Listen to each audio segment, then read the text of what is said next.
जो NDA 2021 के first में ये क्वेश्चन आया है, ध्यान से देखिएगा।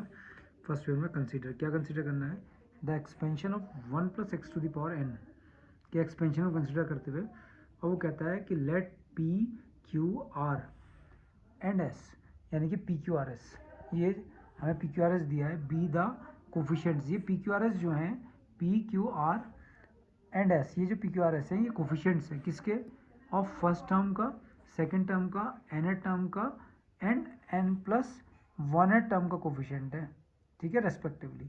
कि जो फर्स्ट टर्म है उसका कोफिशिएंट P है, सेकेंड टर्म का कोफिशिएंट Q है, nth टर्म का कोफिशिएंट R है, और n+1th टर्म का जो कोफिशिएंट है वो S है, ये S, ठीक है।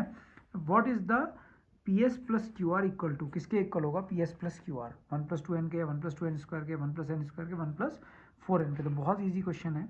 देखिए हमें जो बाइनोमियल एक्सपेंशन दिया है वो 1 + x to the power n दिया है। तो कोफिशिएंट ऑफ जो फर्स्ट टर्म है, कोफिशिएंट ऑफ फर्स्ट टर्म वो हमें दिया है P। तो इसका अगर मैं कोफिशिएंट देखूं फर्स्ट टर्म का, तो आपको पता ही है कि NC 0 होगा, इसका कोफिशिएंट NC 0 होगा। तो NC 0 की वैल्यू आप जानते हैं कि 1 होगी, NC 0 की वैल्यू 1 होगी, तो P की वैल्यू कितनी आ गई, 1 आ गई, ठीक है। NC 0 की वैल्यू कैसे फाइंड आउट करते हैं, n factorial upon factorial 0, factorial n - 0 n, ठीक, फैक्टोरियल 0 की वैल्यू 1 हो गई। अब कोफिशिएंट ऑफ सेकेंड टर्म,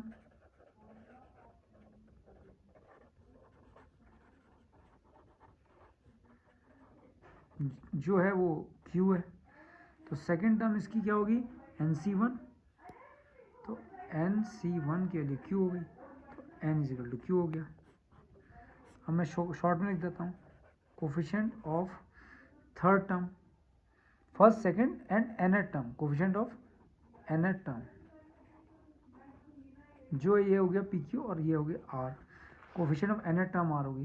तो nth टर्म को लिखने का तरीका क्या होता है, coefficient of n - 1 + 1th term R हो गई। ये यहाँ पर किसका वर्क करेगा, R का,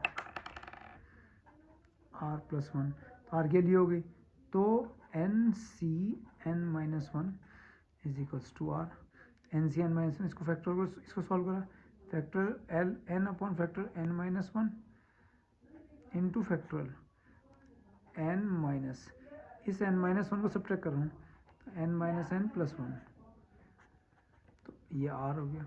इस n को बाहर निकाल लिया, फैक्टोरियल के अंदर n - 1 बचा, ये फैक्टोरियल n - 1 इंटू n से n कैंसिल, फैक्टोरियल 1, तो ये भी कैंसिल हो गया, R, तो n = आ गया बच्चों R, ठीक है। अब लास्ट बचा n+1th टर्म जो है वो S के इक्वल है। कोफिशिएंट को मैंने शॉर्ट में ऐसे लिख दिया, ऑफ n+1th टर्म S है।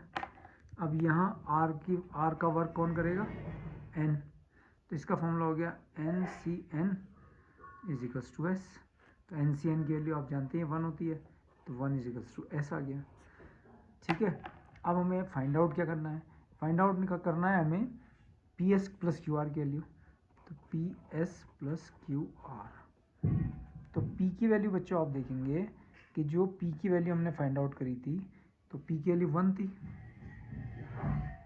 1 इंटू S की वैल्यू 1, ये S की वैल्यू 1, Q की वैल्यू, तो Q की वैल्यू जो थी वो n थी, और R की वैल्यू भी n थी, तो n इंटू n, सब देख रहे होंगे आप, तो 1 + n², इसका आंसर हो गया 1 + n², ऑप्शन देखो 1 + 2n, 1 + 2n², 1 + n², option C, तो इसका आंसर हो गया बच्चों ऑप्शन C।